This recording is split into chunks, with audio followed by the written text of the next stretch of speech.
Hello दोस्तों, स्वागत है आपका इस नई वीडियो में। दोस्तों, 1000 महत्वपूर्ण प्रश्नों की हमारी जो सीरीज चल रही है, उस सीरीज़ का ये पार्ट 2 होगा। इस पार्ट 2 में पूरे 100 प्रश्न होंगे। तो बिना देरी किए हम इन महत्वपूर्ण सवालों को शुरू करते हैं। इससे पहले यदि आपने चैनल को सब्सक्राइब नहीं किया है तो चैनल को सब्सक्राइब करते चलें। चलिए, इस वीडियो का पहला प्रश्न है, उत्तराखंड की राजकीय प्रेस कहाँ है? आप बोलोगे रुड़की में राजकीय प्रेस अवस्थित है।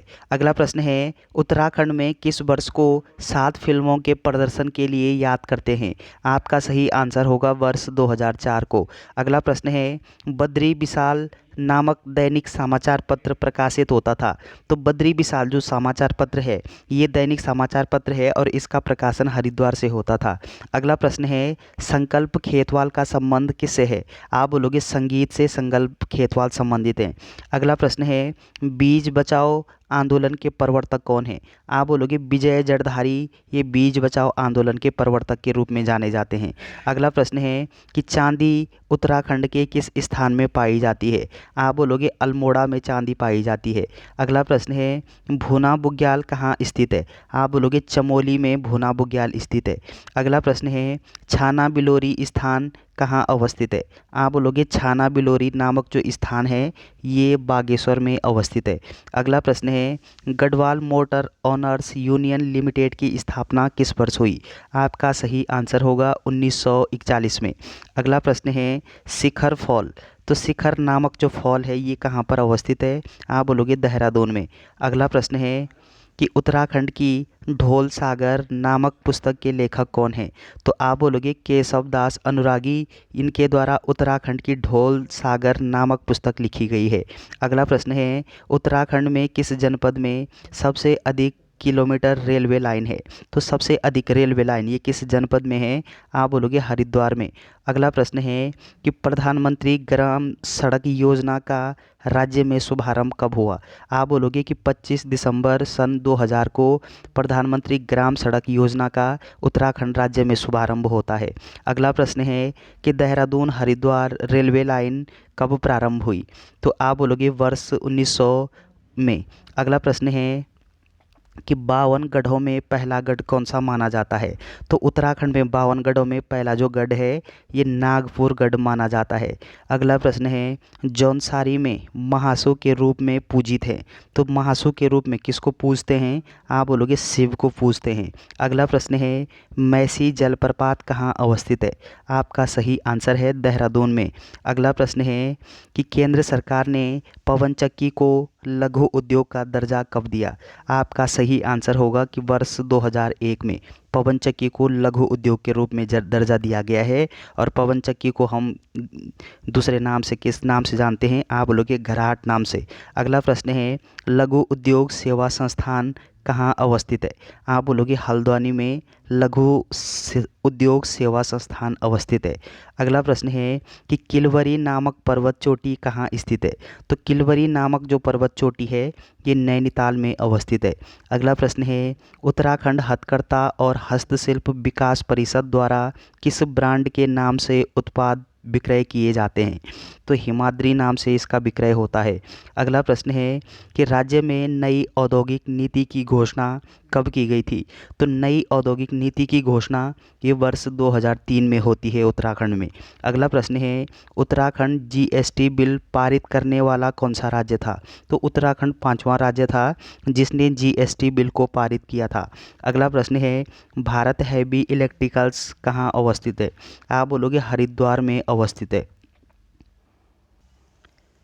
अगला प्रश्न है कि रूस के सहयोग से स्थापित एंटीबायोटिक्स दवाइयाँ बनाने का कारखाना उत्तराखंड में कहाँ है? तो आप बोलोगे ऋषिकेश में अवस्थित है। और किसके सहयोग से स्थापित है? आप बोलोगे रूस के सहयोग से। अगला प्रश्न है, उत्तराखंड का हनौल मंदिर किस वास्तु शैली में बनाया गया? आप बोलोगे हूण शैली में बनाया गया। अगला प्रश्न है कि माता सुखराव देवी का मंदिर कहाँ अवस्थित है? आपका सही आंसर होगा कोटद्वार में, पौड़ी के कोटद्वार में माता सुखराव देवी का मंदिर स्थित है। अगला प्रश्न है कि थर्मामीटर निर्माण उद्योग कहाँ अवस्थित है। आपका सही आंसर होगा अल्मोड़ा में। अगला प्रश्न है झूला देवी मंदिर कहाँ है। आप बोलोगे झूला नामक देवी जो मंदिर है ये अल्मोड़ा में अवस्थित है। अगला प्रश्न है टिहरी बांध का निर्माण किसने किया था, अर्थात टिहरी बांध का जो डिज़ाइनर है वो कौन थे। आपका सही आंसर होगा जेम्स ब्रून। अगला प्रश्न है जौलजीबी मेले की शुरुआत कब हुई थी। तो जौलजीबी नामक जो मेला है यह 1914 में शुरू हुआ था। अगला प्रश्न है कि जिम कॉर्बेट बना था। तो जिम कॉर्बेट राष्ट्रीय उद्यान की स्थापना किस वर्ष होती है। आप बोलोगे 1936 में होती है। अगला प्रश्न है कि हेमकुंड साहिब का दूसरा नाम क्या है। तो हेमकुंड साहिब का दूसरा नाम लोकपाल मंदिर भी है। तो चलिए अगला प्रश्न है कि राज्य में सर्वाधिक वन कितनी ऊंचाई क्षेत्र में पाए जाते हैं। तो सर्वाधिक जो वन है उत्तराखंड में ये 1800 से 3000 मीटर के बीच में पाए जाते हैं। अगला प्रश्न है देहरादून में प्रथम वन महाविद्यालय की स्थापना किस वर्ष होती है। आपका सही आंसर होगा 1878 ईस्वी में। अगला प्रश्न है कि वन प्रबंधन अधिनियम में कितनी जड़ी बूटियों को प्रतिबंधित किया गया था। तो 114 जड़ी बूटियों को प्रतिबंधित किया गया था वन प्रबंधन अधिनियम के तहत। अगला प्रश्न है राज्य में जड़ी बूटियों के संग्रहण का कार्य सर्वप्रथम कब शुरू किया गया था। आपका सही आंसर होगा 1972 से। अगला प्रश्न है टिहरी के भिलंगना क्षेत्र में रक्षा सूत्र आंदोलन किस वर्ष हुआ।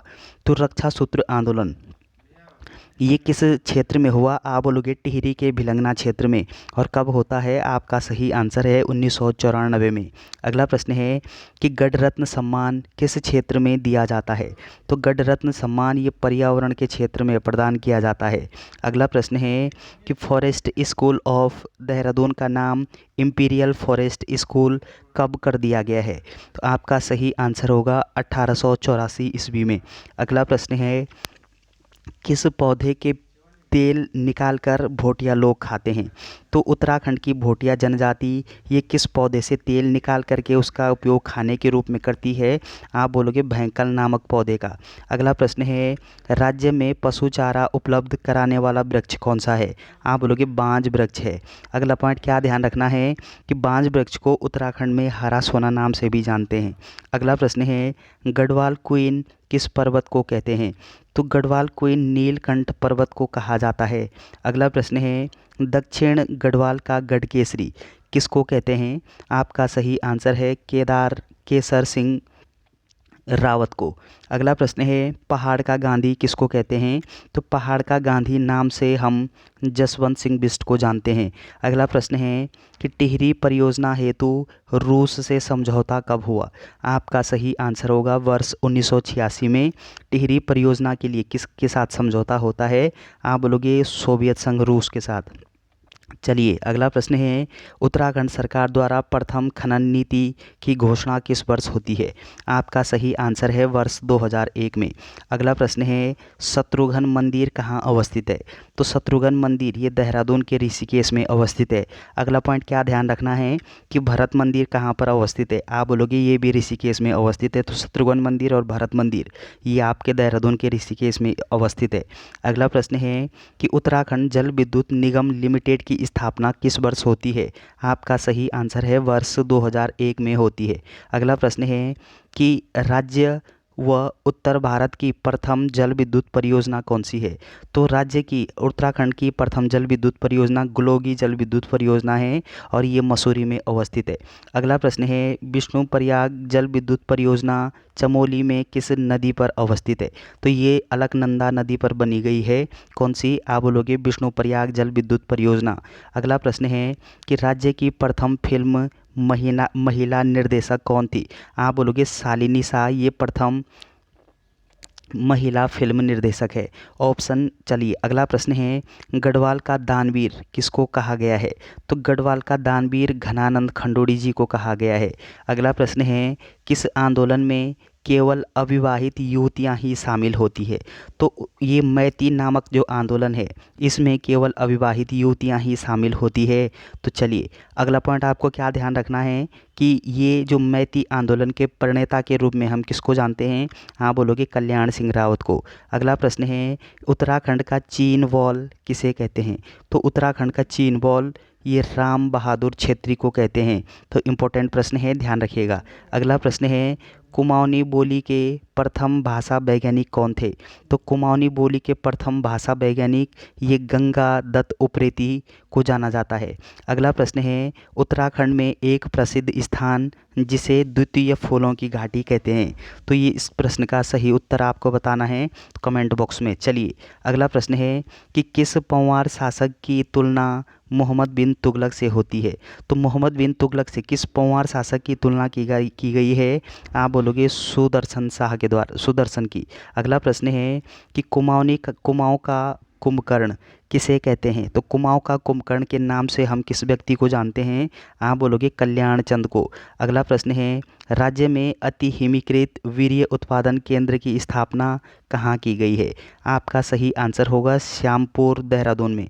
अगला प्रश्न है कि मत्स्य नीति लागू करने वाला देश का पहला राज्य कौन है? तो मत्स्य नीति लागू करने वाला ये उत्तराखंड पहला राज्य है। अगला प्रश्न है बद्रीनाथ की शीतकालीन पूजा कहाँ होती है? तो जोशीमठ के नरसिंह मंदिर में बद्रीनाथ की शीतकालीन पूजा होती है। तो ये पॉइंट भी ध्यान रखिएगा।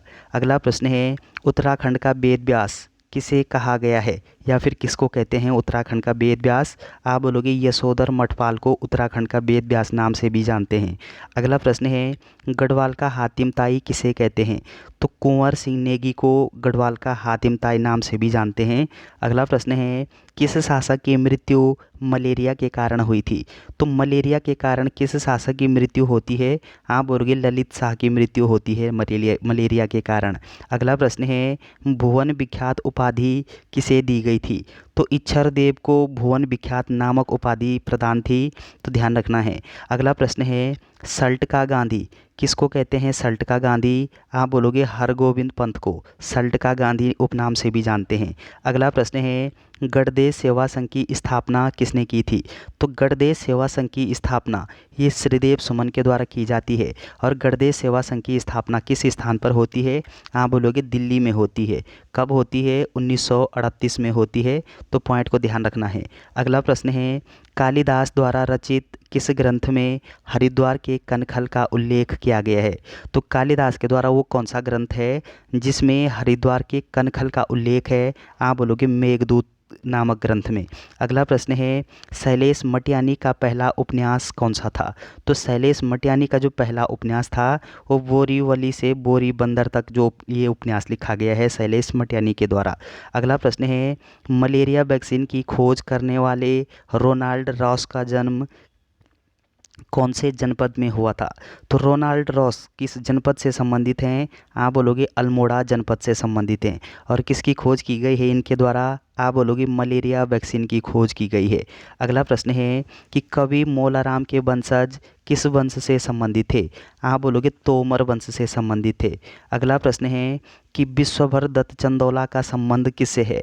आप बोलोगे पत्रकारिता से है। अगला प्रश्न है कि विश्व दर्शन पुस्तक के लेखक कौन हैं? तो विश्व दर्शन नामक जो पुस्तक है ये राम रत्न थपलियाल के द्वारा लिखी गई पुस्तक है। तो ध्यान रखना है। अगला प्रश्न है उत्तराखंड की काष्ठ शिल्प पुस्तक के लेखक कौन हैं? तो उत्तराखंड की काष्ठ शिल्प नामक जो पुस्तक है ये यशोधर मठपाल के द्वारा लिखी गई है। अगला प्रश्न है रथी देवता का मंदिर कहाँ है? आप बोलोगे रथी देवता का मंदिर ये टिहरी में अवस्थित है। अगला प्रश्न है श्रीदेव सुमन की पुण्यतिथि कब मनाई जाती है? तो 25 जुलाई को श्रीदेव सुमन की पुण्यतिथि के रूप में मनाते हैं। अगला पॉइंट क्या ध्यान रखना है कि श्रीदेव सुमन की पुण्यतिथि के अवसर पर या फिर इनके पुण्यतिथि पर वृक्षारोपण किया जाता है।